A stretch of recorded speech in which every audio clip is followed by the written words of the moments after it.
quando a gente se vulnerabiliza e se abre para compartilhar o nosso melhor, né? Receber o melhor do outro e oferecer o nosso melhor para o outro, a gente progride, a gente vence barreiras, quebra as fronteiras dos preconceitos e das limitações e a gente cresce.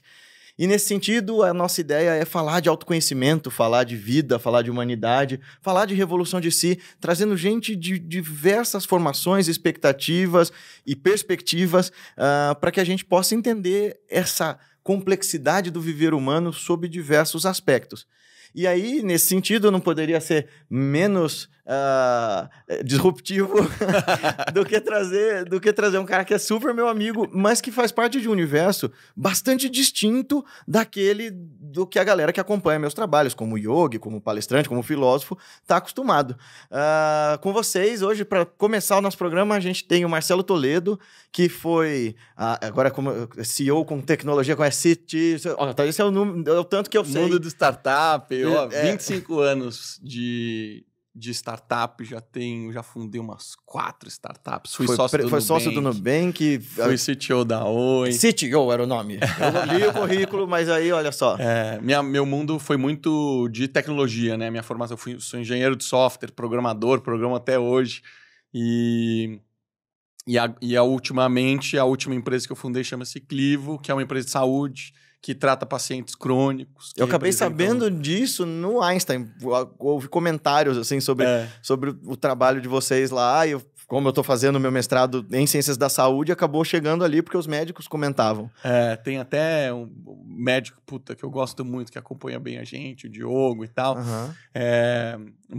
E o Einstein investiu na gente, né? Foi um dos pequeno investidor, mas entrou ali no finalzinho. E é uma chancela, né? Sempre uma marca super forte, né? E é muito doido, porque, como eu falei, o trabalho do Marcelo sempre foi em torno de liderança, alta performance, que eu quero conversar bastante sobre isso, porque a gente fala disso no canal. Vamos ver se ele consegue desfazer minhas noções erradas a respeito desse universo. Mas eu conheci o Marcelo por conta de um outro universo. Eu conheci você porque nós dois somos devotos de Paramahansa Yogananda, e porque você, assim como eu, encontrou nos caminhos contemplativos, na meditação, no autoconhecimento, a via para chegar nesse lugar da auto-performance que se complementa com autorrealização. Então, antes da gente falar da tua carreira profissional, eu queria saber em que ponto da tua história, como atleta e tudo mais, começou essa busca pelo si mesmo, começou essa busca por olhar para dentro. Eu fui atleta... Eu comecei a nadar com 5 anos de idade. Minha mãe sempre foi muito medrosa, eu não queria que eu morresse afogado. Então, na hora que eu comecei a andar, assim, me mexer na vida, ela falou, vai pra água, menina, que eu não quero que você morra afogada. E aí, eu entro na vida, começo a viver, vou para Salvador em 1999, quando os meus pais se separam, já em momento de entrar em faculdade. Lá, eu faço faculdade e eu começo a me deparar com esse mundo mais espiritual, com mais força. Eu sempre tive alguma conexão com o Oriente, eu não sabia o que era. Num primeiro momento eu era muito fanático com monges Shaolin, então assistia tudo, adorava a China, pesquisava, estudava, etc. E eu tenho uma tia que ela é socióloga e filósofa. Uau! E ela é a tia mais inteligente e que eu sempre admirei escutar, porque ela sempre me dava indicações de livros incríveis. E em um determinado momento na minha vida, ela fala assim, Marcelo, você precisa ler um livro que chama-se Autobiografia de um Yogi. E ela sempre me indicava livros. E eu falei, demais. Ficou guardado na cachola, mas eu nunca comprei esse livro. E aí, tempo passa, eu começo a trabalhar no meu segundo emprego em Salvador. Diversos colegas, era uma empresa pequenininha. Tinha uma moça chamada Naline. Olha, o nome Naline é uma das irmãs de Yogananda. É, irmã do Yogananda. E eu falei, esse nome não me é estranho. E exatamente neste momento eu estava lendo a Autobiografia de um Yogi, eu tinha acabado de ler. E na hora que eu me deparo com Naline, eu falei, cara, mas não é possível. E aí eu falo assim, olha, eu tô lendo um livro, chama Autobiografia de um Yogi, ela já começa a dar risada, fala assim, não acredito, meu nome é Naline, porque meu pai é devoto de Yogananda. Eu falei, não é possível. E eu lembro de uns amigos brincarem, a família da Naline é tudo meio doido, é bicho grilo. E aí eu fui descobrir que o pai dela foi um dos fundadores da SRF, lá em Salvador. Acho que é uma das casas mais lindas que eu conheci. Depois que eu saí, eles foram para uma mais bacana ainda, maior e tal. E foi lá que eu comecei a viver esse mundo. Aprendi a meditar em grupo, comecei a fazer as meditações mais longas e tudo mais. E aí, depois que eu li o livro, eu comecei a ler tudo que Yogananda tinha escrito. Não li tudo ainda, porque tem livros muito difíceis. A Segunda Vinda de Cristo. Não tenho a menor capacidade de ler esse livro. Já tentei diversas vezes. Mas os mais básicos, eu li todos, assim. E me apaixonei e assumi que Yogananda era meu mestre. Ele querendo ou não, eu falei, Yogananda vai ser meu mestre. Ponto final. E a partir daí eu comecei a seguir, comecei a ler as lições sumárias e comecei a praticar e virou parte da minha filosofia de vida. E isso nesse processo, a gente tá tão engajado no papo antes da gente ter começado que eu nem falei bem-vindo, tal, a gente tá blá, blá, blá, blá, que é assim que funcionam os papos com o Marcelo. Mas enfim, faz de conta que eu tô falando agora, seja bem-vindo. Mas aí havia essa diferença, porque assim, eu embora, né, nasci em 93, mas eu vivi esse período de transição de praticante de yoga, que todo mundo olhava como uma coisa esotérica, estranha, eu tentava levar isso para as empresas e todo mundo, mas meditação, e de repente virou, né, o grande produto, a grande panaceia agora. A gente vai curar estresse, burnout, pânico com meditação. Nesse período que você começou, lá por volta de 2000, imagino 2001,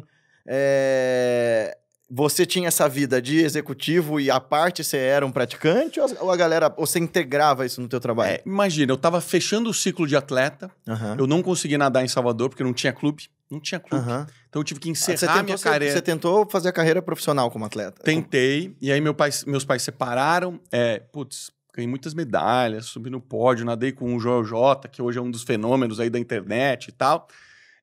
Mas na hora que eu vou para Salvador, eu meio que estava encerrando um ciclo de atleta. Então eu tive que aceitar isso em primeiro lugar. Foi muito difícil, porque eu queria ser um atleta. Eu tinha muito gás ainda para dar, né?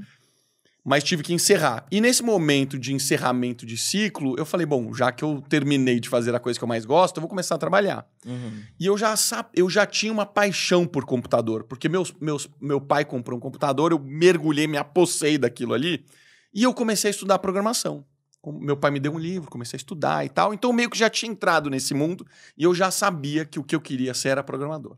Então, quando eu chego em Salvador, eu começo a trabalhar. Então, meu primeiro emprego era das 2 às 10 da noite.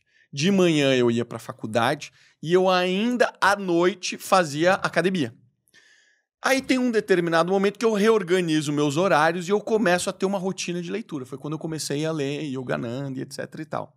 E teve um marco muito importante na minha vida que eu conheci uma moça chamada Evelyn Levi Torrance. Ela é uma brasileira, ela casou com um americano, sobrenome Torrance, e ela foi no Jô Soares. E ela foi no Jô Soares falar sobre viver de luz. E o Jô Soares não entendia direito, assim, e sabia que quem estava assistindo aquilo não tinha capacidade de escutar aquilo. Ele meio que levou na brincadeira. Uma hora ele traz uma... Você tá com fome? Aí ele traz aqui a bandeja para ela comer. Aí ele traz uma bandeja com umas lâmpadas. Então ele fez uma piada daquilo ali. Mas ela passou a mensagem dela. E a mensagem é: eu vivo de luz há 3 anos. Parei de comer. Eu aprendi isso com uma australiana chamada Jas Milhin, que é uma moça que escreveu um livro sobre viver de luz. E ela fez a transição. E criou-se um processo de parar de comer, assim como Giri Bala, na autobiografia de um yogi, parou de comer. E o processo de transição, criado por ela, é um processo de 21 dias. Onde na primeira semana é o deserto. O deserto você não come nem bebe. Então você fica completamente desidratado e você fica já sem comer. Na segunda etapa é uma etapa de limpeza, onde você começa a introduzir líquido filtrado, sem nenhum água destilada praticamente, para ela tirar as impurezas do seu corpo. E na terceira semana é uma terceira semana onde você já não tem tanto excesso de água e você já está entrando num processo de adaptação do seu corpo para a nova realidade. E ela viveu assim anos. Ela teve atrofia do intestino, atrofia do estômago. Ela não tem mais o que processar, né? De tempos em tempos saem umas bolinhas e tal. Mas é isso. E eu conheci essa moça. Ela foi em Salvador dar uma palestra e eu passei um dia com ela E eu fiquei muito impressionado, porque ela tinha um nível de energia que eu nunca tinha visto em ninguém, uma sensibilidade que eu nunca tinha visto ninguém ter, de perceber as energias das pessoas, dos momentos, da atenção. E isso, para mim, foi um baita tapa na minha cara. De que a gente está vivendo a sociedade há não sei quantos 1000 anos e até hoje a ciência não consegue explicar o que essa moça está falando. E eu via que era verdade, porque eu passei um dia inteiro com ela não bebeu água, não comeu nada e continuava com a mesma energia e ela praticamente dormia muito pouco, porque o processo de digestão e de alimentação te deixa muito cansado e como ela não faz isso, ela dormia 3, 4 horas por dia, muito pouco. E eu comecei a me aproximar dela. Fiquei muito próximo dela durante muitos anos. Ela criou uma comunidade autossubsistente num morro no Rio de Janeiro, ela comprou um terreno e tal. Fica até mais fácil, né? Você ensina ninguém a comer nem beber, a comunidade vai ser autossuficiente bem rápido. E ela juntou uma galera relevante que fez essa transição. Teve até gente famosa, Gui. Acho que você não é dessa época, mas o Silvio Santos tinha uns jurados. Dentro dos jurados do Silvio Santos tinha uma moça chamada Flor. Eu sei. A Flor, ela transicionou para viver de luz. E chegou um determinado momento que esse negócio ficou tão quente, porque ela começou a ir em muitos programas de televisão, que falaram assim, esse negócio é verdade mesmo? Então vamos fazer o seguinte, a gente vai fazer um reality show. Tinha acabado de começar esse negócio de casa dos artistas e tudo mais, a gente vai fazer um reality show. Vão botar todo mundo que diz que vive de luz e vocês vão viver de luz lá durante alguns meses e a gente vai filmar tudo e vamos garantir mesmo que vocês vivem de luz. E botaram as pessoas lá. E as pessoas viveram de luz. Só que foi um período tão agressivo que eles não deixavam as pessoas nem escovar o dente, porque achavam que eles iam beber água. Mas resumo da ópera. Você assistiu essa série? Não assisti. Porque nunca saiu. Porque não deixaram sair. Porque falaram, poxa, se a gente colocar esse negócio no ar, as pessoas vão querer começar a viver de luz e vai que esse negócio dá algum problema. E aí eles não deixaram esse negócio ir pro ar. Então, eu vivi intensamente essa fase. E isso foi um marco na minha espiritualidade. Eu sei dessa história da Flor pela versão piada, da galera tirando sarro dela por causa dessa história de viver de luz. Eu não sabia que era real. É real, é real. É tão real, Gui, que assim, a gente tinha um grupo de pessoas que já tinham transicionado. Eu nunca quis, eu sempre tive medo, mas eu achava aquilo fascinante e eu conversava com as pessoas e eu frequentava os grupos. E tinha um rapaz que chamava Sebastião, ele era do interior da Bahia. Um dia ele me liga, fala assim, eu tô precisando falar com você.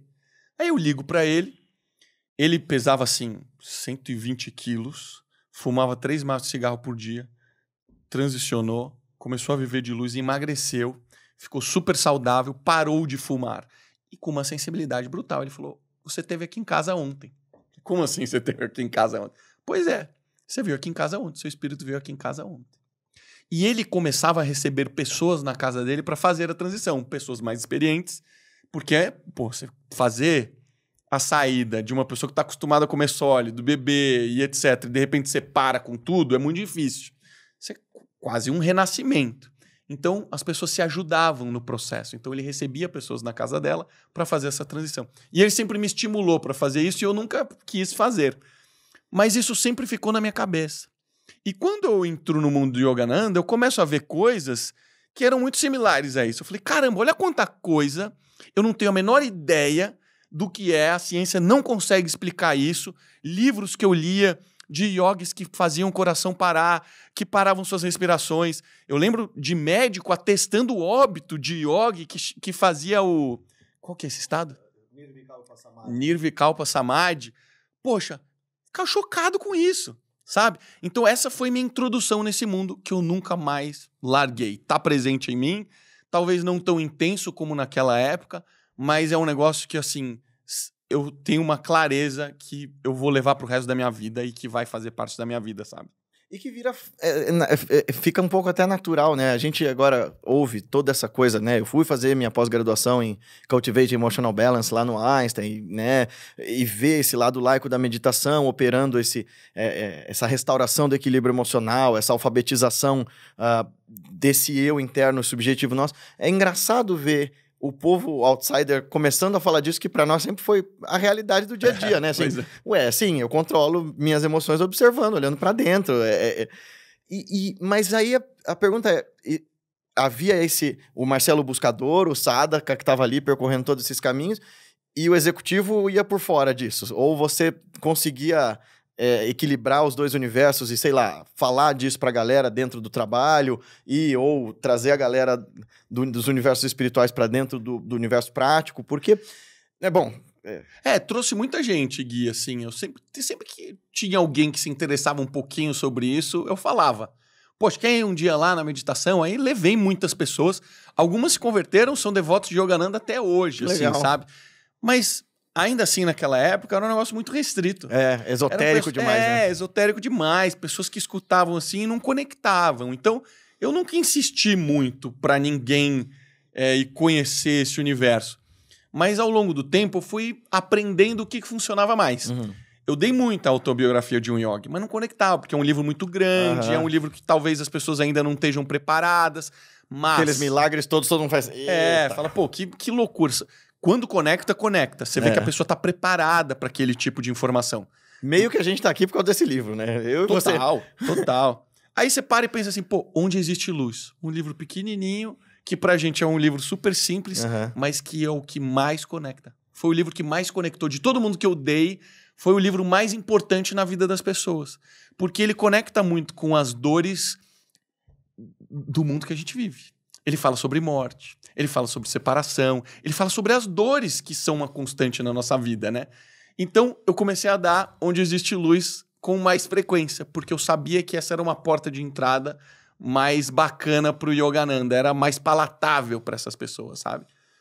E nesse processo, como é que você enxerga o lugar do Marcelo executivo, empreendedor, fundador de uma penca de startups, mentor de uma galera? Como é que esses valores espirituais se transportam e se comunicam com esse universo que é, de certa forma, competitivo, acelerado, hiperativo pra caramba, né? Porque, assim, de alguma forma, eu tava vendo teus outros podcasts, eu não sei se você se enxerga hiperativo ou se você realmente foi diagnosticado assim. Eu fui, né? Eu sou o yogi com TDAH. E eu sei que existe um lugar pro tratamento e pro trabalho médico com isso, mas existe também um lugar do trabalho interno, do equilíbrio e tal. Como é que você consegue transportar essas qualidades e esses ensinamentos do Yogananda para esse universo todo da competição, da aceleração, da disputa ombro a ombro por mercado e tal? Que é um negócio que eu ainda tô aprendendo e acho que ainda tenho muito que aprender. Aprendo muito com você, inclusive. Eu não sou o Marcelo que era no começo da carreira. Eu era uma pessoa que deixava os meus instintos animais aflorarem nos momentos errados. E isso me tornava um profissional não muito bom. Era uma pessoa que às vezes ficava nervosa, era uma pessoa que às vezes brigava demais, às vezes passava do ponto. E eu não queria ser essa pessoa. Então, eu fui buscando entender quem que eu gostaria de ser. E eu fui aprendendo. E eu fui tendo maturidade, e você vai tendo rodagem. E eu comecei a chegar à conclusão que é o seguinte: hoje em dia não dá pra você ser só bem profissionalmente. Cara, você tem que cuidar da sua família, você tem que cuidar da sua mãe, dos seus pais, você tem que ter gratidão pela vida que você tem. E você principalmente tem que tornar o mundo melhor do que você encontrou. E depois que eu comecei a ter esse processo de me comunicar e falar e contar a minha história e de estar presente num podcast ou nas minhas redes sociais, eu comecei a perceber que eu consigo conectar com essas pessoas e falar sobre o que elas querem ouvir, que é sobre liderança e gestão, mas eu nunca deixo de falar sobre autoconhecimento e saúde. Eu nunca deixo de falar. Porque é a forma que eu tenho de fisgar essas pessoas. Quando eu fui entrando nesse mundo de autoconhecimento e tal, você vai conhecendo outras ferramentas, né? Eu fiz um curso de autoconhecimento muito estimulado pela minha esposa Renata, que mudou a vida dela e depois mudou a minha. Me conta um pouco sobre isso, porque eu estava ouvindo isso no outro podcast, eu falei, quero entender um pouco mais, porque você conhecia já um outro universo de autoconhecimento, que é esse, o que a gente estava até conversando na tua casa, né? Existem níveis de autoconhecimento para os quais a gente tem que estar preparado. E eu acredito que esses processos de autoconhecimento fabricados para a gente viver bem o mundo operacional dos negócios, ele precisa ser observado, não por nós, assim, eu estudo Yogananda, então isso aqui é muito raso. Sim, mas sem isso você não consegue comunicar com a vida prática.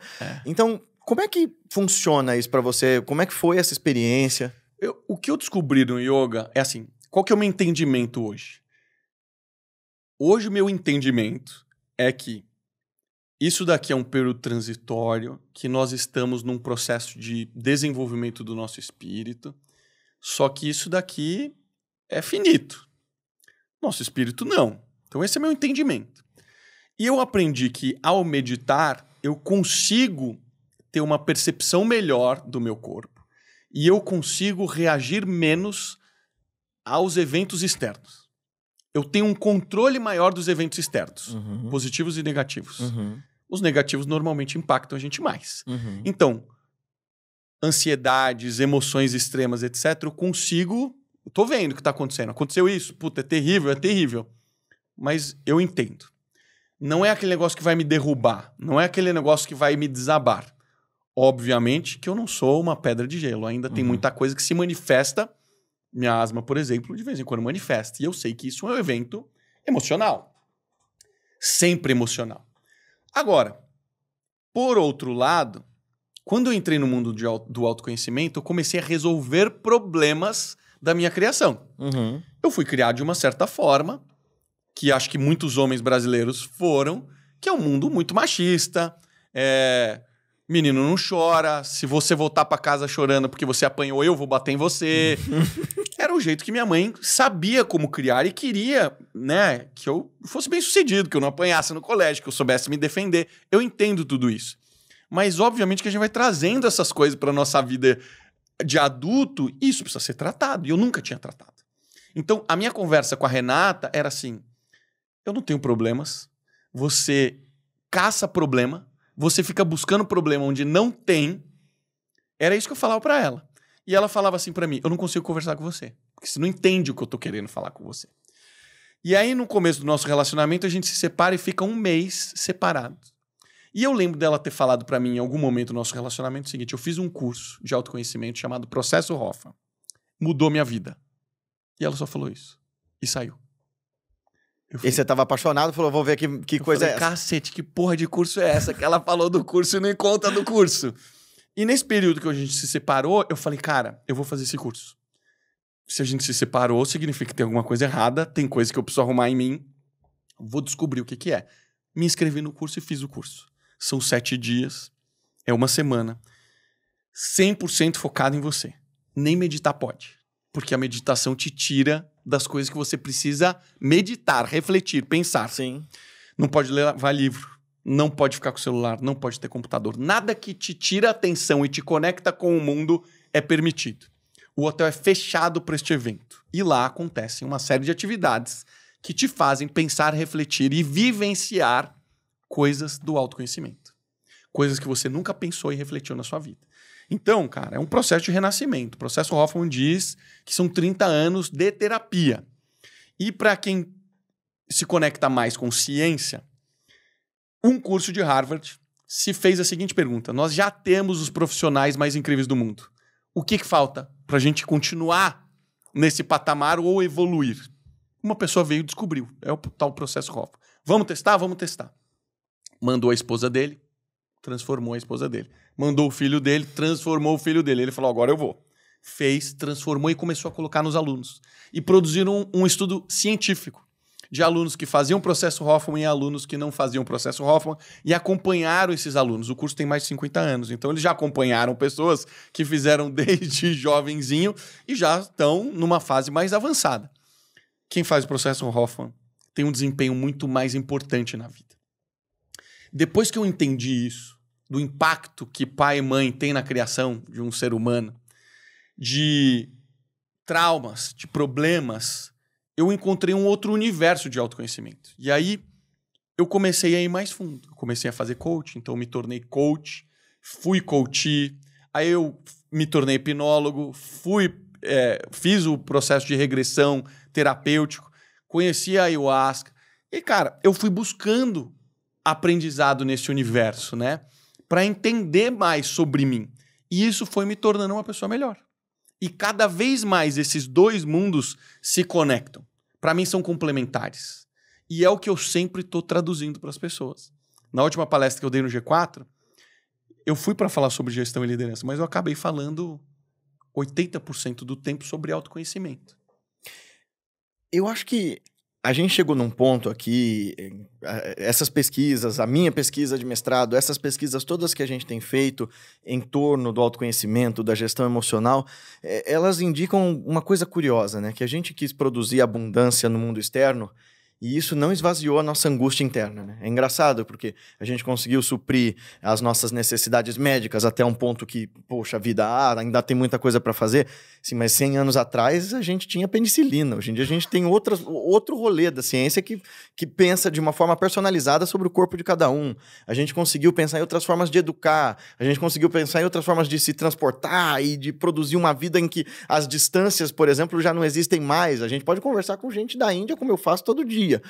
Mas esse mundo da produção não funciona para o mundo subjetivo. A Hannah Arendt falava muito isso, que a gente tinha e tem muito a tendência, e ela viveu isso no século XX, né?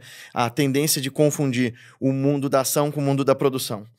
E eu acho que você, sendo um executivo de ponta, está experimentando isso que o mercado foi tão reticente de dizer, né? De, olha, esse lugar da filosofia, esse lugar dos contemplativos, esse lugar dos artistas e dos mestres, ele é o lugar que falta para uma vida integral. Porque o Yogananda falava muito isso, né?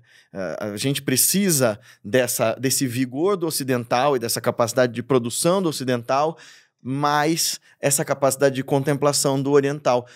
E é engraçado porque a gente tinha isso tudo, né? A filosofia ocidental tinha isso, a gente tem processos terapêuticos incríveis para isso, mas acho que agora a gente começa a perceber autoconhecimento é um troço sério, a gente ainda se confunde muito com produto de autoconhecimento versus autoconhecimento de verdade, mas eu acho que agora a gente está num ponto em que ou eu me esvazio e começo a olhar para dentro de verdade, ou não tem como dar conta dessas nossas crises. Como é que você enxerga esse mercado de autoconhecimento a partir desse momento, pós-pandemia e tal? Eu acho que, assim, a gente está chegando num extremo, né, Gui? Porque eu reflito um pouco sobre a vida dos meus pais, dos meus avós.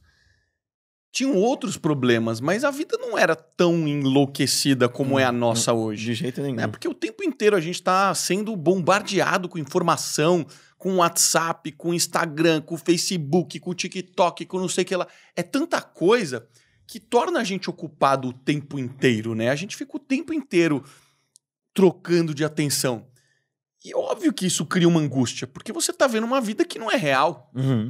Um jovem não tem capacidade para entender que aquele rapaz que está andando de Ferrari aos 18 anos não é verdade aquilo ali, ou que aquilo ali é uma sorte, ou que aquilo ali é uma raridade, é um evento único, raríssimo. Não, mas aí a pessoa começa a se jogar para baixo, porque, poxa, eu não cheguei nesse ponto, eu não sou tão bonito assim, eu não sou magro, eu sou gordo, eu sou... A pessoa, né, começa a pirar. E a gente tá vendo a gente chegar nesse extremo, né? Eu lembro quando a gente estava crescendo no Nubank, a gente decidiu pela primeira vez fazer uma pesquisa de clima. A gente fazia micro pesquisas e tal, mas a gente decidiu fazer uma da empresa inteira. A gente fazia por time, todo mundo acompanhava. E quando a gente fez essa pesquisa, a gente descobriu que a gente tinha um cenário terrível, não esperado, e com algumas pessoas com risco iminente de autodestruição, de se matar. A gente falou, meu Deus, olha que perigo. A gente não prestou atenção nisso. Essas pessoas estão chegando no limite do que é aceitável para elas a ponto de se matarem. E na hora a gente começou a tentar buscar a solução. Então, eu acho que o mercado de autoconhecimento que está sendo construído, ele está sendo demandado. Porque as pessoas estão doentes, as pessoas estão precisando disso, e até hoje eu pergunto assim, o que é autoconhecimento? Como é que se busca autoconhecimento? E as pessoas não sabem responder. Então, se elas não sabem responder, significa que a gente está na pontinha do iceberg para resolver esse problema, sabe? Porque as pessoas, de fato, não sabem. E, usualmente, a resposta, não, autoconhecimento eu tenho, você tá de brincadeira? Mas nunca fez nada, nunca fez uma terapia, nunca se aprofundou, nunca olhou para dentro, sabe? É porque acho que a gente tem essa dificuldade de entender que a subjetividade também precisa de método. é todo o rolê de todo mestre yogi, é todo o rolê de todo místico da história, São João da Cruz, os padres do deserto, os sufis, e depois o Jung, né, que é o nosso marco assim, central no Ocidente moderno, que é, ou você tem um rigor para fazer essa experimentação com você, ou é só groselha, né? É só frase solta, de efeito, e avaliação de emoção. Nós não somos os eventos que acontecem na nossa mente, nós somos o que é a somatória dos eventos, dos componentes externos, dos ambientes que a gente vive, da língua que a gente fala, a comida que a gente come, mas também de uma outra coisa que está lá por detrás disso e que para trabalhar demora. Eu falo que na minha empresa eu tenho o pior slogan do universo, que o que a gente faz para autoconhecimento dói, demora e dá trabalho. Não tem jeito. É o pior slogan do mundo, mas é verdade, pô. Autoconhecimento de verdade dói, demora e dá trabalho. Mas, e aí, quem falou isso pra mim foi meu mestre, né? Isso que eu tenho pra te oferecer dói, leva tempo e é a coisa mais difícil da vida. Mas é também a que vale mais a pena. Aí você fala, E eu acho que é por isso, Marcelo, que é tão mais fácil pra eu ensinar meditação e até as meditações mais avançadas, Kriya Yoga, para atleta. Eu comentei com você que alguns dos alunos mais promissores que eu tive são preparadores de jogador de futebol lá na Alemanha. E eles pegavam os exercícios, claro, há uma propriocepção, né, uma percepção corporal muito melhor num atleta. Mas o atleta já entende que sem dor não tem ganho, né? Assim, e que a dor não é um problema, a dor não é sofrimento, dor é trabalho. Eu acho que e isso é um processo que a gente precisa aprender, porque a gente está querendo criar uma sociedade tão acostumada a sentir gostoso e a se anestesiar, que a única coisa que acontece é a gente mascara os sintomas, inclusive de depressão, pânico, estresse, até o ponto em que a coisa explode, né? Eu tendo a acreditar que na maioria das vezes a dor tem uma relação muito íntima com o progresso. Não quando você está doente, porque quando você está doente significa que você está chegando num nível que você precisa parar, entender o que te afeta para você voltar para a superfície, respirar e voltar para o seu eixo. Você está fora do seu eixo. Mas quando você está no seu eixo, para mim a dor está conectado intimamente com o progresso. Quando eu treinava, era dor o tempo inteiro. Eu lembro, Gui, de como atleta, eu fazia assim, ó. Era cloro. Eu sentia o cheiro de cloro o dia inteiro. Porque eu passava, sei lá, quantas horas na piscina, quantas horas treinando. Eu sentia dor continuamente, todos os dias da semana, porque eu nadava, assim, de 7 a 12 quilômetros por dia. Eu cheguei a nadar para competir quando eu era criança e adolescente, assim. Então eu sei um pouquinho disso, assim. Você viveu isso, então? Mas não, nunca como atleta mesmo, assim. Mas eu vivi isso um período muito curto. E era essa sensação de que você saía meio lesado todo dia, né, da piscina. Você passava 3 horas na piscina e falava, mano, o que é água, o que é terra? Né? A água te dá uma sensação diferente, né? Você sai diferente, assim. Eu acho, inclusive, que as minhas primeiras percepções meditativas eu tinha na piscina. Na piscina? Quando eu tentava treinar a apneia, por exemplo, eram horas em que, quando eu ia fazer treino submerso, eu entrava em estados muito diferentes ali, assim. Aquela sensação de ser cercado de água era muito impressionante. Nos Estados Unidos tem aqui no Brasil ainda não tem, tem até uma marca, mas são os tanques de privação sensória. Você fez já? Eu nunca fiz, mas tem no Brasil. Eu descobri pelo Joe Rogan. Então é uma cápsula que você entra, que ela vai te privar, ela é salinizada para você poder boiar sem esforço. Então você entra, você está boiando na água. A água tem que ter a mesma temperatura do seu corpo, ou um pouquinho mais quente, para ser agradável para você. Ela ou vai colocar uma luz azul, que tem uma cromoterapia, ou ela vai ser totalmente escura. E ela fecha. Então você tem privação auditiva, você tem uma privação dos sentidos, então parece que você está numa meditação no vácuo, profunda, né? No vácuo, entendeu? Então, pessoas que têm um pouco mais de dificuldade de meditar numa postura mais correta, né? Entra num tanque desse, putz, vai embora, entendeu? Acho que até talvez seja um progresso legal para as pessoas que têm muita dificuldade. Como você, acho que teve, né? Por ser hiperativo e você falava assim, imagina, eu vou conseguir meditar. E eu falei pra você outro dia, pô, minha esposa é hiperativa, ela não consegue meditar. Você tá de brincadeira, meu? Eu sou hiperativo, pô. Eu sou diagnosticado TDAH. Eu acho que eu sou, das pessoas que eu conheço, em volta das pessoas que eu conheço, eu sou a pessoa mais agitada de todas. E eu até tava perguntando isso pra minha orientadora, se... porque eu entro em hiperfoco quando eu começo a meditar, antes de samadhi ou qualquer coisa. E eu comecei a perguntar para ela, falei assim, engraçado, porque realmente é uma das horas que eu realmente tenho hiperfoco e tal. Ela falou, então, mas samadhi não é isso? É quando todo o resto desaparece e a mente, né, aquele estado de, a gente chama de one-pointedness, né, que como é que a gente traduz isso? Unifocalidade. Ela se estabelece ali em paz. É engraçado isso, porque a gente está chegando nesse ponto de dizer todas as coisas que foram cultura que te formaram como profissional. Eu acho fascinante isso, porque você vem de um background yogi a sua vida inteira. Então, todas essas coisas que o Yogananda já denunciava, olha, espalhar o foco, rachar a atenção é sofrimento. Hiperacelerar não é necessariamente produzir mais. Essas coisas você já sabia. Mas o mercado inteiro dizia o contrário, né? Então, toda essa cultura empresarial dos anos 80, 90 e começo dos anos 2000 era acelera mais, pau na máquina, vira a noite trabalhando. Como é que é para você ter vivido isso e participado disso tudo, que com certeza contribuía para o Marcelo que se estressava mais e tal, e tá vendo assim, ó, isso aqui não funcionou, tá zoando a saúde da galera e tudo aquilo que eu já aprendia, que eu achava que era do meu fórum íntimo, eu tô tendo que transportar para dentro da empresa para que coisas como aquilo que você comentou no Nubank, para que a gente não chegue num nível de burnout tão ferrado que tem uma galera no meu time que queira se matar. Como que tá sendo isso? Para você é promissor? Como é? Cara, você sabe que no mundo de negócios, apesar de ter melhorado isso, ainda existe essa maluquice. E existe essa maluquice quando a busca é incessante por dinheiro. Então você pega assim, mercado financeiro é sabido que você vai trabalhar enlouquecidamente. Então tem, por exemplo, um menino que trabalha na Clivo, que ele é do mundo de consultoria. Tem 2 universos muito importantes no mercado. A galera de consultoria, que são os mais inteligentes, que sabem tudo, feras, trabalham em todas as empresas, e a galera que ganha dinheiro, que é do mercado financeiro. Esse menino foi para consultoria. Ele é o mais inteligente que tem lá na empresa, feraça. Só que ele mora com um rapaz que ele é do mercado financeiro. Ele diz que esse rapaz volta para casa todos os dias, 2 ou 3 da manhã, para estar no trabalho de novo às 8, 9 da manhã. Nossa. Então, assim, acontece até hoje.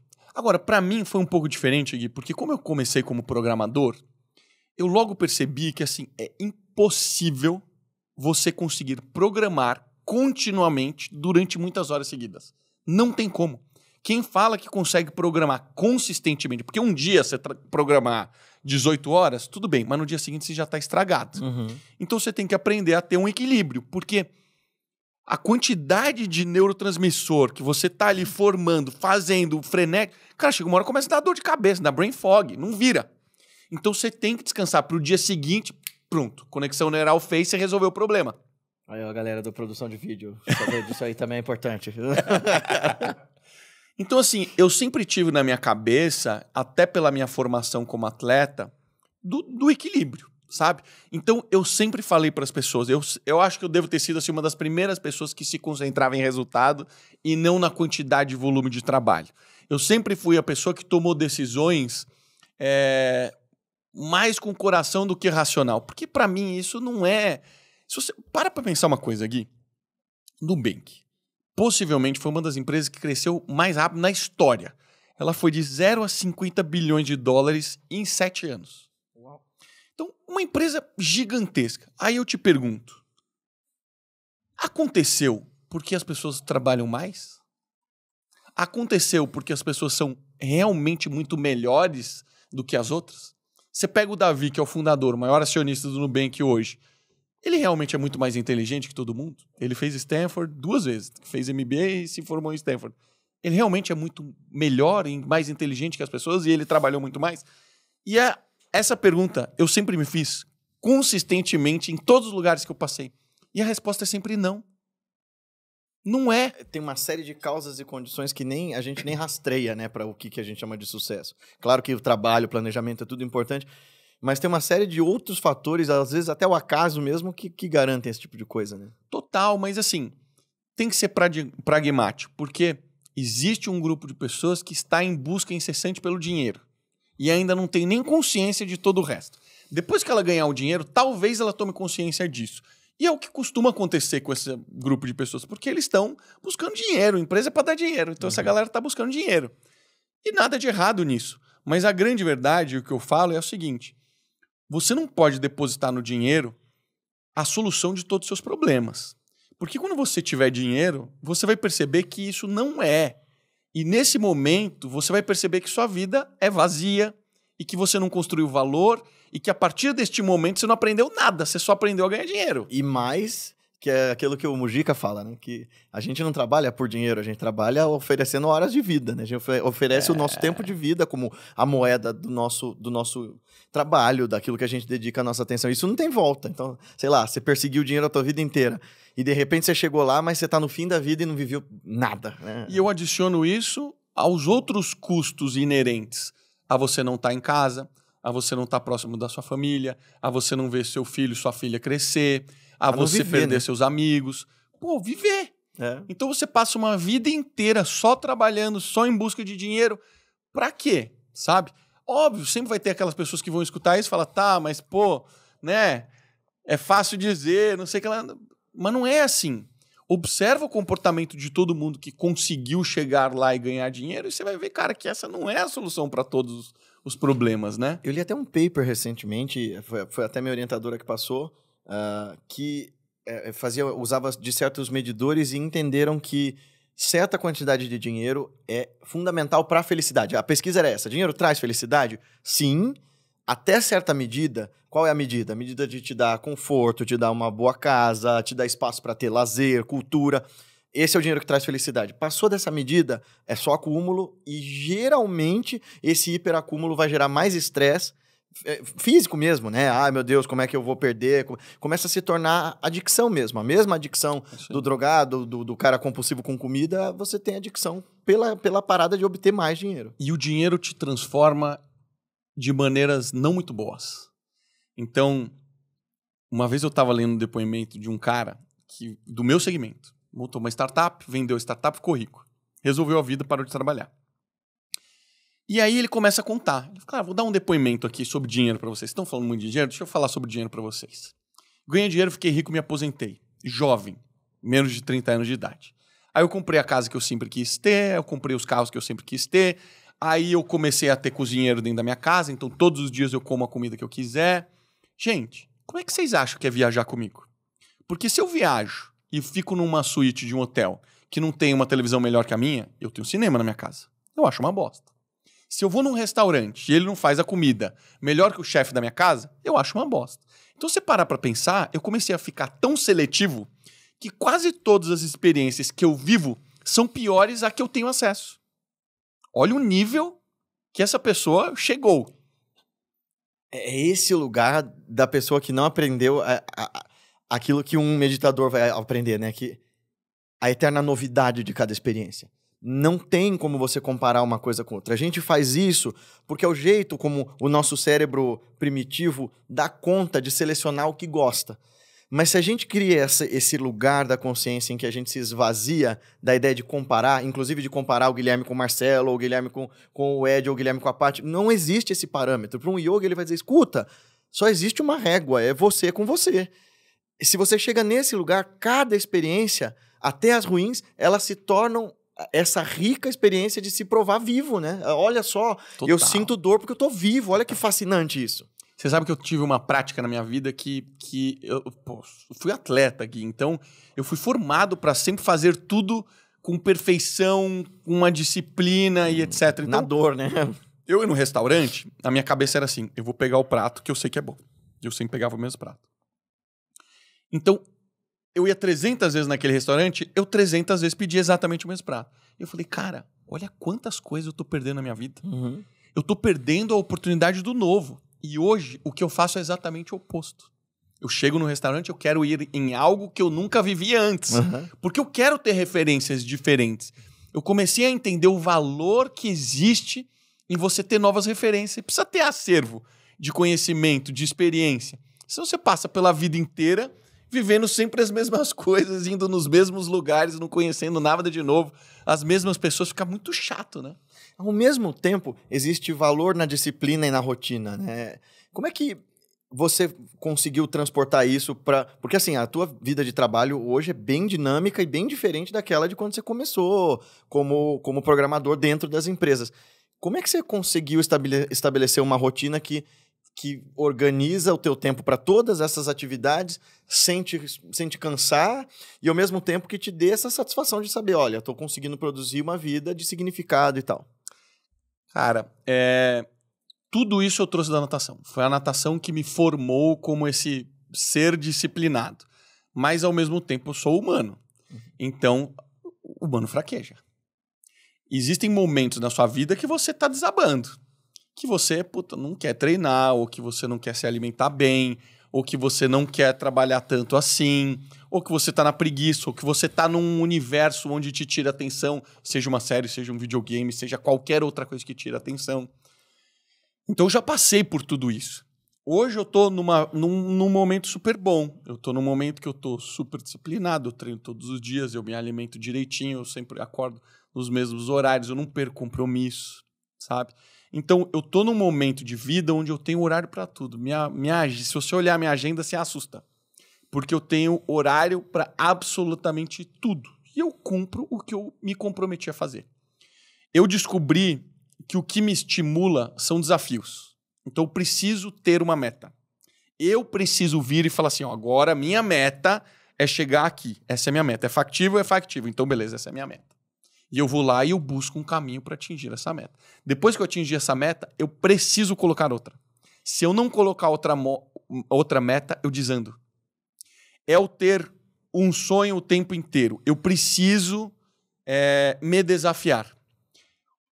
Eu acho que o maior obstáculo, depois que você se torna o líder máximo de uma empresa, que você é o chefe da empresa, você descobre que não tem ninguém mais para te dizer o que você tem que fazer. Isso é um problema. Porque você tem que ter uma disciplina muito grande em receber feedback das pessoas, porque você continua errando, e você vai continuar errando pro resto da vida, e você vai prejudicar a empresa na proporção que for, mas você precisa ter essa humildade de escutar isso das pessoas. O que eu deveria estar fazendo que eu não estou fazendo? O que eu tenho que parar de fazer que eu estou atrapalhando? Você precisa saber escutar essas coisas. E tem muitas pessoas que ainda não têm a humildade de conseguir ouvir essas coisas, né? E as outras questões o que é a coisa mais importante que eu preciso fazer aqui dentro da empresa e o que é a coisa mais importante que eu não posso deixar cair na minha vida. Porque outro dia eu escutei uma analogia que é o seguinte: nós somos todos malabaristas. E o malabarista, ele tá jogando um monte de coisa para cima. Essas pedrinhas que a gente tá jogando, tem pedrinhas que são de cristais, tem pedrinhas que são de madeira, tem pedrinhas que são de pedra maciça. As de vidro você não pode deixar cair. As de madeira você pode deixar cair, que ela não vai arrebentar. Vai dar um trabalho para você pegar, porque ela vai ficar ali no chão, ela não vai quicar. Então você vai ter que, se abaixar para pegar e etc e tal. Não vai acontecer nada. Mas as de vidro são as pedras mais importantes da sua vida. E tem as pedras que você carrega e que você não precisaria carregar. Você só precisa largar ela. Só que você não larga.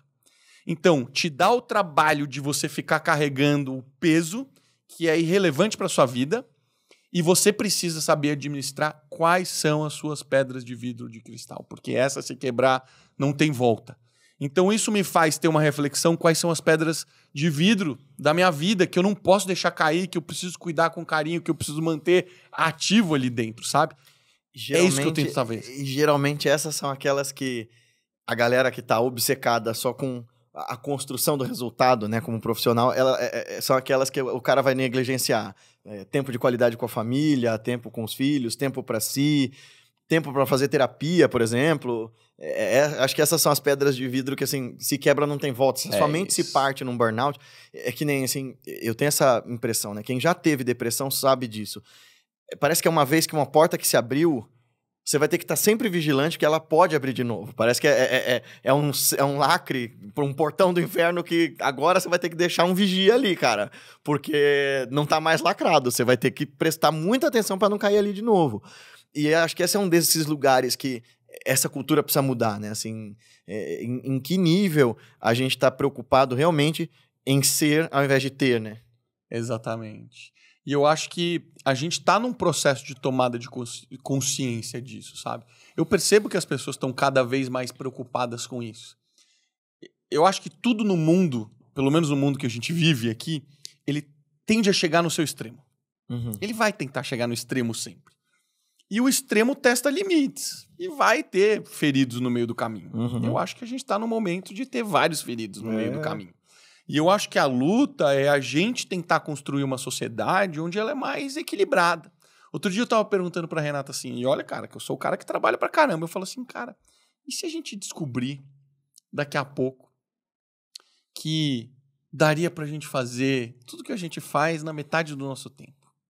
Se a gente trabalhasse assim, dia sim, dia não, ou se a gente trabalhasse metade da semana do que a gente trabalha, será que as pessoas seriam mais felizes? Será que a gente já não teria tudo que a gente já construiu?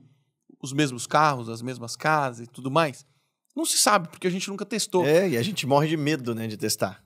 Então, eu fico pensando assim, cara, eu falo assim, qual que é o melhor momento? Porque eu acho que o Bill Gates está falando que o melhor momento para se viver vai ser daqui a 30 anos. Eu acho que o que ele está tentando chegar à conclusão é que talvez, neste momento, a gente tenha robôs suficientes que trabalham pra gente, produzam pra gente, e você pode só curtir a sua vida. Mas a grande verdade é que a gente sempre pensou na economia de que chegaria um determinado momento que a gente não precisaria mais trabalhar, que a produção seria tão abundante que não precisaria mais. Mas a gente sempre quer mais. Você vê que engraçado, porque a ideia de trabalho, filosoficamente falando, trabalho vem de tripalium, né, que é castigo. A palavra trabalho vem do latim, que é castigo, é coisa para escravo. Um patrício não vai fazer trabalho. Primeiro, filosofar não é trabalho, estudar não é trabalho, produzir conhecimento não é trabalho. Trabalho é limpar o chão, trabalho é arar a terra. E esse é o tipo de trabalho que, sim, a gente precisaria de robotização para que as pessoas não precisassem mais fazer, porque só quem trabalha no campo sabe que não tem feriado, não tem domingo, você tem que trabalhar de domingo a domingo, porque senão a plantação vai para o saco. Mas nós aqui na cidade, eu suponho que sim, a gente não precisaria desse tipo de rotina obcecada que a gente criou. Tem uma fábula, não sei se você já ouviu, e eu já usei essa história em algumas palestras que eu dei, que é a fábula dos porcos assados. Dizem que num reino distante, um dia pegou fogo na floresta e tinha uma matilha de javalis ali. Quando os caras chegaram, os javalis tinham sido assados, eles experimentaram e adoraram aquilo. E aí, conforme foram passando o tempo, eles foram se especializando nessa ideia de criar porco, jogar os porcos na selva, tacar fogo naquele mato, aquele mato específico, deixava aqueles javalis com um gosto maravilhoso, todo mundo comia e ficava super feliz. E os séculos vão passando, e aquele povoado foi virando uma cidade, aquela cidade foi se tornando conhecida no mundo inteiro, porque eles faziam os porcos assados, jogando os javalis, tacando fogo na floresta, esperando a floresta pegar fogo, comendo negócio. Um dia, um dos cidadãos fez assim, se a gente assasse eles nessa churrasqueira que eu inventei aqui? Olha, ia ter o mesmo gosto. Mataram o cara. Porque àquela altura, séculos depois, a gente já tinha universidades de criação de floresta, de criação de porco, de como jogar o porco, de como tacar fogo na floresta. Como é que a gente vai desfazer de toda essa infraestrutura que a gente criou, sendo que dá para simplificar? Que é o que a gente viu na pandemia, né? Você tem esses conglomerados. Meu irmão trabalha trabalha no Bradesco. E ele falou, agora eles fizeram todo mundo voltar a trabalhar presencial, sendo que dá para trabalhar online. Mas e aí, o que vocês vão fazer com essa cidade que vocês construíram para receber todas essas pessoas, né? Verdade, que loucura, né, cara? É impressionante. Eu tive a oportunidade lá no Brasil. É um negócio surreal. É uma cidade, agora, né? O meu entendimento, Gui, é o seguinte. Há 15 anos, não se falava sobre nada do que se fala hoje no mundo corporativo. Em termos de organização, como se contrata, cultura empresarial, rituais empresariais. Igualdade, né? Indicadores, exatamente. Diversidade, como é importante você ter um grupo diverso, alinhado ao mesmo objetivo, querendo as mesmas coisas. Não se falava nada disso. Então, o meu entendimento é que a nossa maturidade corporativa ela é muito baixa. Uhum. A gente não sabe o que a gente está fazendo. Quando eu entrei no mundo corporativo, e eu comecei a trabalhar, e eu me desenvolvi, chegou um determinado momento e falou, Marcelo, parabéns, você está promovido, agora você é o chefe aqui, você é o líder aqui. Toca aí. E eu falei, caramba, cara, o que eu tenho que fazer? Qual que é o meu papel? Qual que é a minha responsabilidade? Eu não tinha a menor ideia do que eu tinha que fazer. Só que eu tinha medo de falar que eu não sabia. Então o que eu fui? Fui correr atrás e tentar descobrir. E o tempo foi passando, e eu fui tentando descobrir cada vez mais. Mas chegou um momento na minha vida, eu falei, mas pera lá. Deixa eu fazer uma reflexão aqui. De todos os lugares que eu passei, quais foram os meus bons chefes? O que realmente me ensinou? Me trouxe um conhecimento que eu falava assim, cara, eu admiro essa pessoa. Essa pessoa foi incrível. E naquela fase, a resposta foi nenhum. Uau. Nenhum. Eu não tive nenhum chefe, até aquele momento, que tinha me ensinado alguma coisa ou que sabia sequer ser um líder. Depois eu fui estudar e eu percebi, caramba, ninguém sabe. Porque ninguém foi preparado para ser líder. Você, filósofo. Marcelo, engenheiro de software. Administrador de empresas. Advogado. Médico. Todo mundo tem formação técnica. Não existe uma formação líder, gestor. Não existe. Então as pessoas não sabem. Então quando você se torna líder de pessoas, você não sabe o que fazer. Você só entra na power trip e no pavor de descobrirem que você não sabe o que você tá fazendo ali. Né? Exatamente. Você fala assim, cara, deixa eu ficar quietinho pra ninguém descobrir que eu sou uma fraude. Que foi o que eu fiz e o que é que muitas pessoas fazem. Sabe? Então isso me remete a, cara, para pensar. Por que a gente tá fazendo isso tudo que a gente tá fazendo? Porque a gente não sabe trabalhar. É muito simples. A gente tá fazendo com que as pessoas voltem a trabalhar porque a gente nem aprendeu a trabalhar em loco fisicamente, quanto mais virtualmente. A gente não sabe.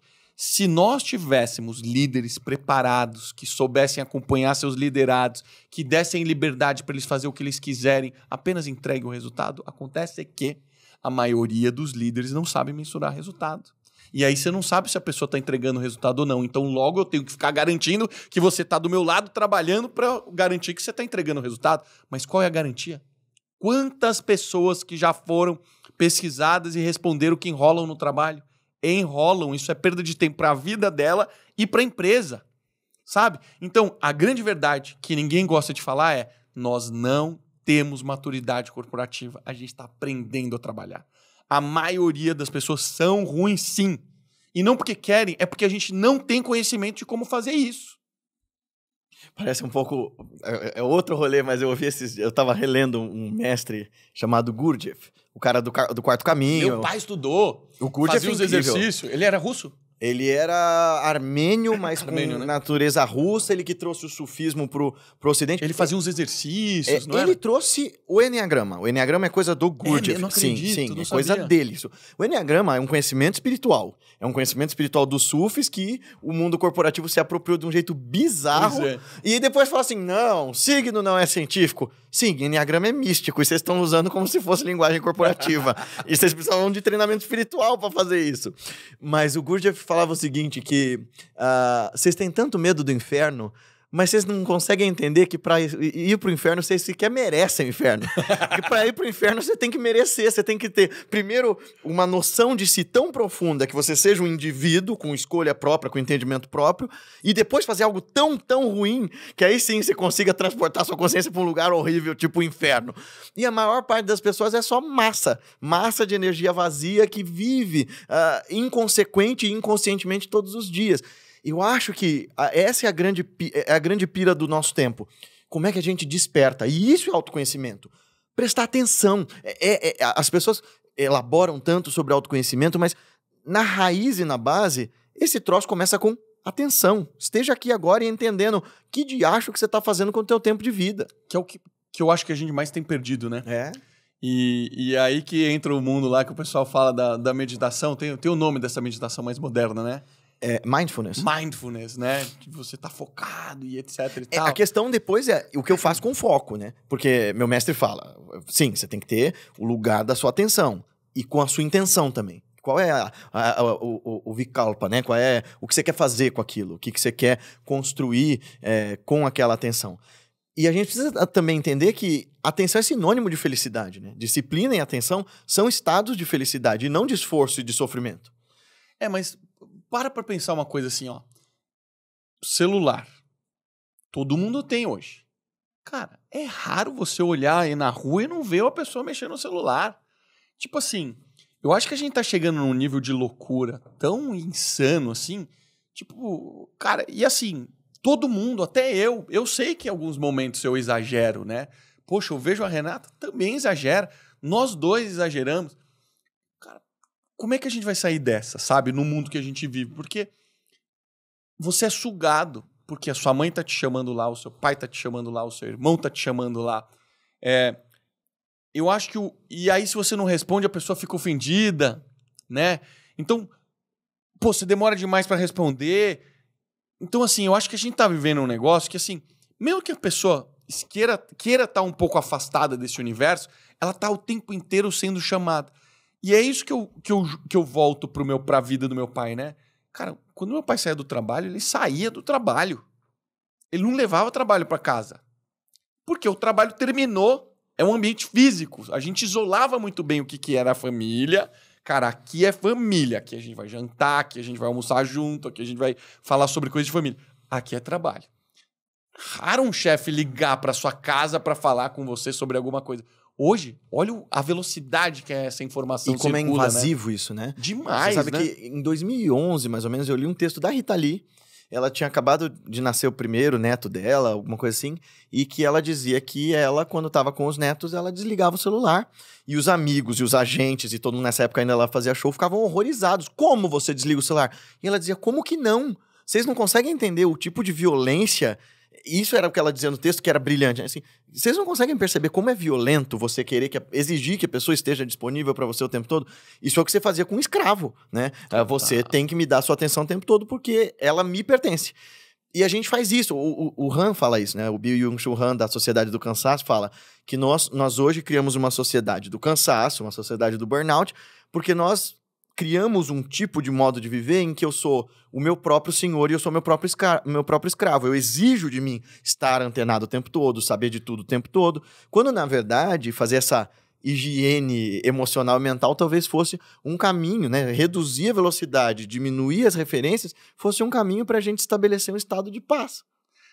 Eu vi um estudo, eu preciso testar isso para ver se é verdade. Tô louco para testar isso. Que é, a pessoa liga o celular na tomada e ela fica com o celular próximo dela, aí ela pega um multímetro que mede a energia e ela vê que a voltagem que circula no corpo dela é mais alta do que o normal. Tira o celular da tomada, despenca a energia. E eu sempre fui um cara que eu busquei rotinas para melhorar minha saúde. Então eu gosto de acordar, tá sol, cara, eu gosto de ir pro sol. Nem que seja 5 minutos, eu gosto de pisar numa grama. Porque eu sei que a gente acumula energia eletrostática. Uhum. E quem não faz isso, sabe? Porque eu acordo, eu vou lá, eu olho pro sol, eu piso na grama, já libero energia eletrostática, dá uma meditada. Já mudou o seu dia. E quem não faz isso? Eu fico pensando quem não faz isso. O sono, por exemplo. Cara, sono é um negócio fundamental. Eu tento bater minha meta de sono todo dia. E meta de sono pra mim é quase 8 horas. Nem sempre eu consigo, mas é meta. Eu tento bater 8 horas. Água, pra mim, meta todos os dias. Eu tento beber 4 litros de água todos os dias. Nem sempre eu consigo, mas eu tento. Então eu tenho essas clarezas porque, pra mim, isso é premissa de você ter uma vida sustentável.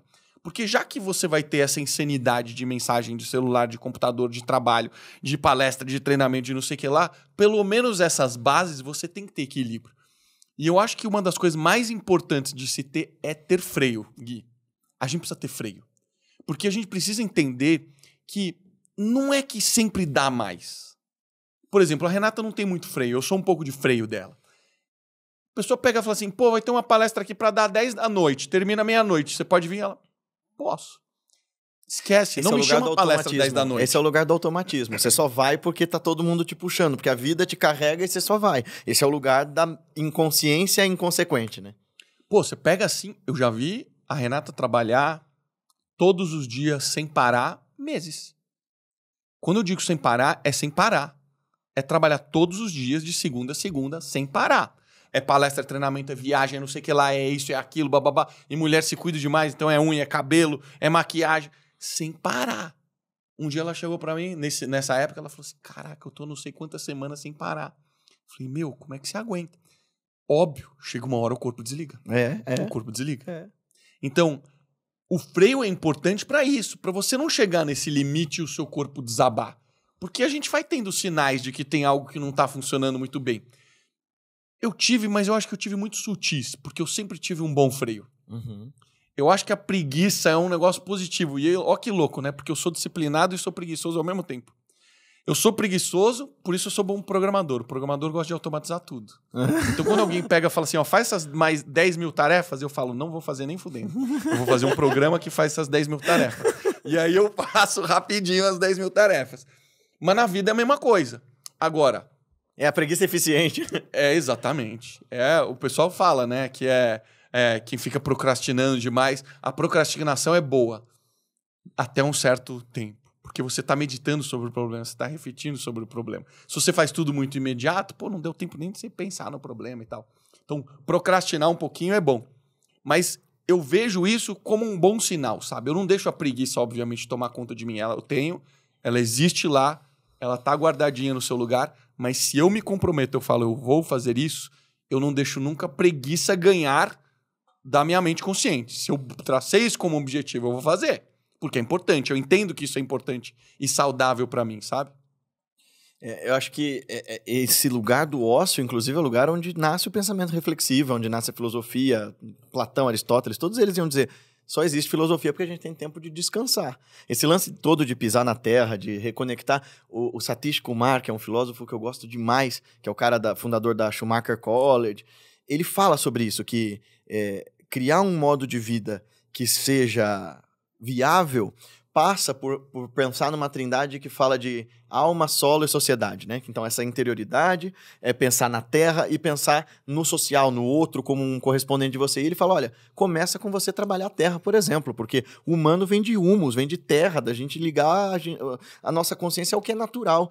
Parece bobagem essa coisa de tomar sol e colocar o pé na terra, mas, ora, a gente vem de, 50 mil anos de humanidade, enquanto a espécie humana nasceu, funcionando assim.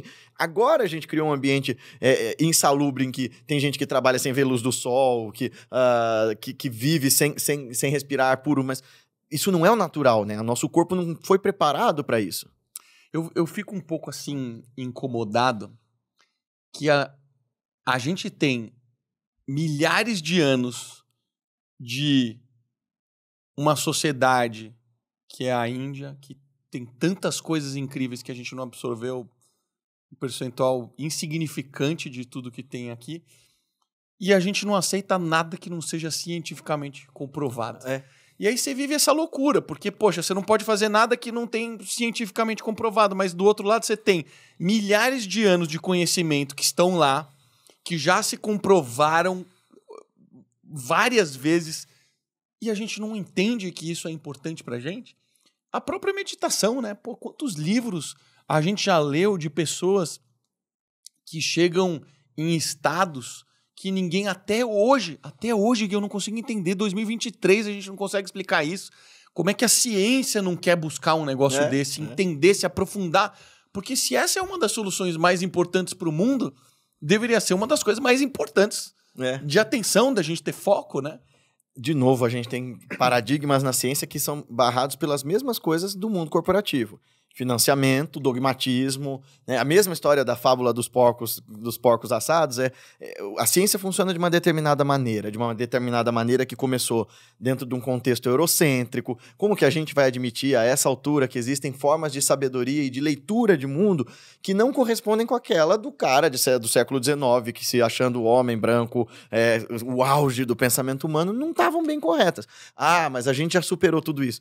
Não sei, eu acho que a gente ainda tem um rescaldo desse lugar do conservadorismo. O jeito de pensar e fazer ciência, por exemplo, por mais que seja, até o momento, a coisa mais estruturada metodologicamente que a gente tenha, ainda se depara com essa coisa do eu sou tão apegado aos meus resultados, por exemplo, que como é que eu vou admitir que a experiência toda que eu fiz não é exatamente aquilo que eu queria ver?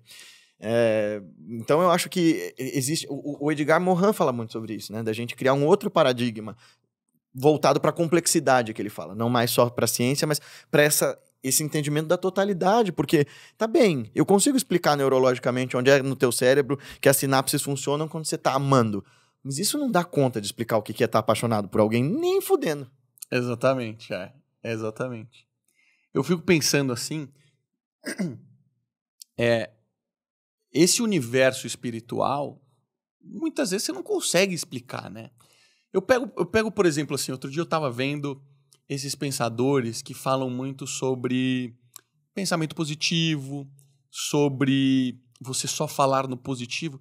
tem um universo gigantesco dentro desse mundo, que é aquele The Secret, o livro The Secret, tem uma série de dissidentes, Joe Dispenza, tem uma galera dentro desse universo, e tem os locais, né? Porque esses são globais, ficaram conhecidos mundialmente, e tem as pessoas que são conhecidas locais.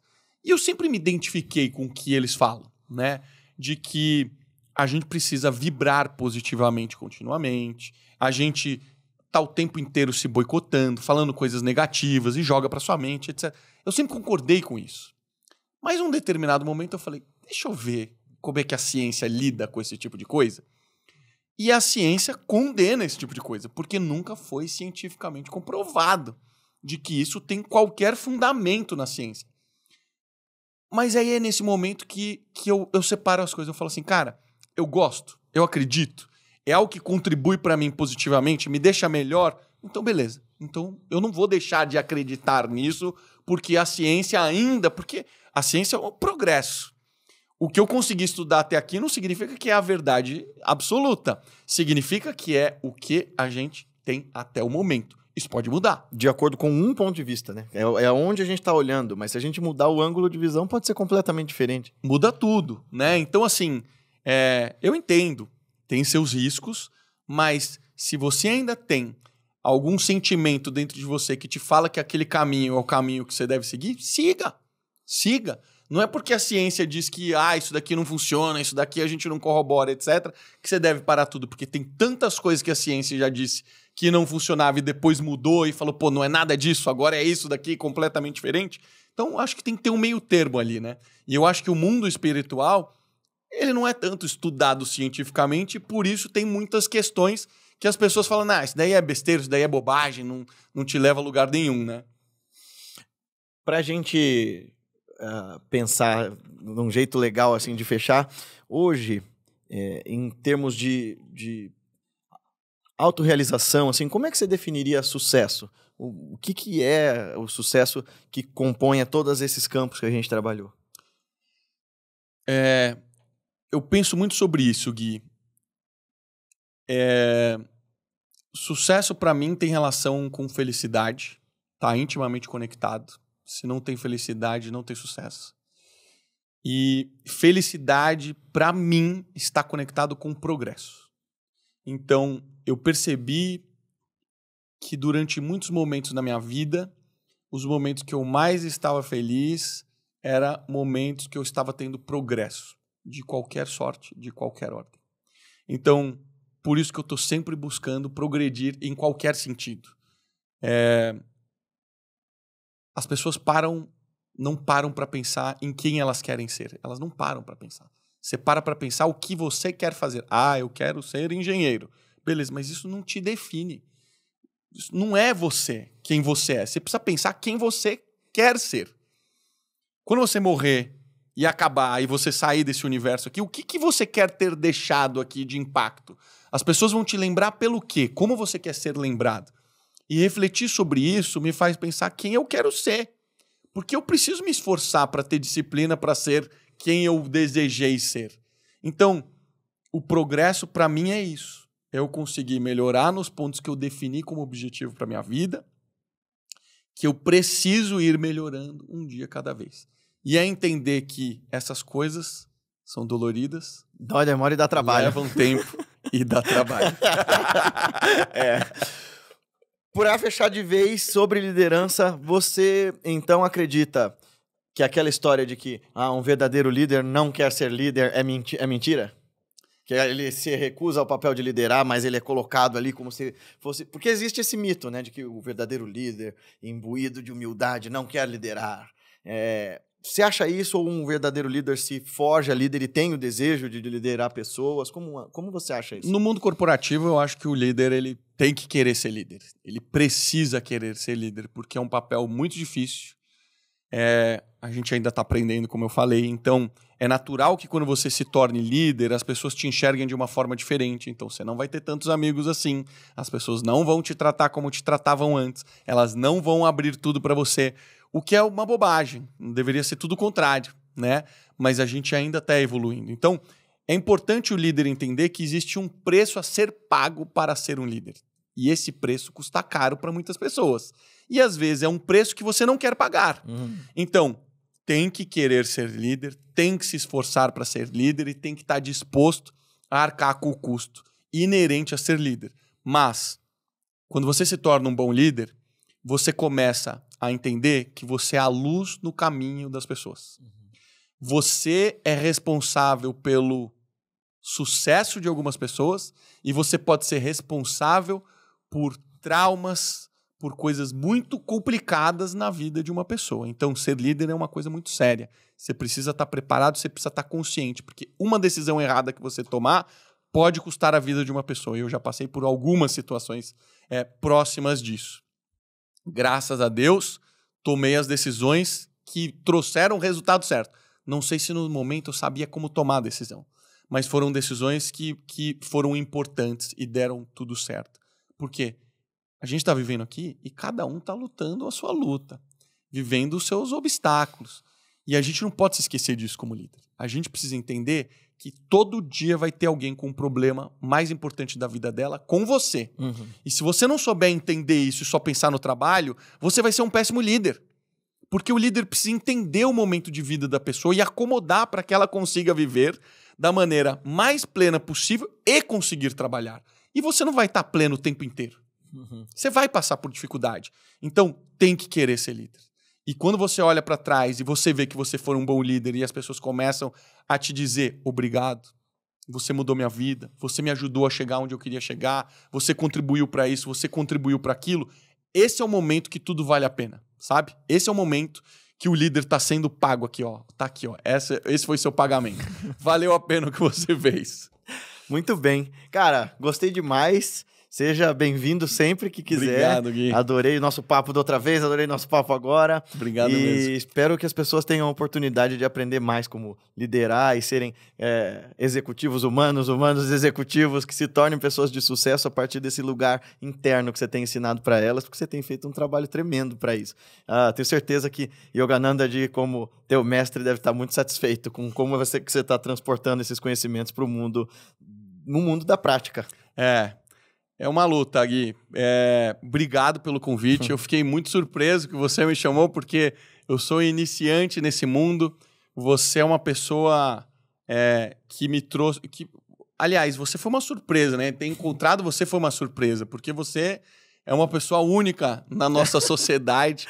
O mundo precisa te conhecer, o conhecimento que você tem, a disciplina que você tem, o nível que você já chegou.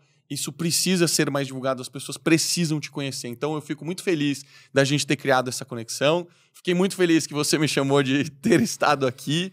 E obrigado. E eu vou fechar com uma frase que eu adoro,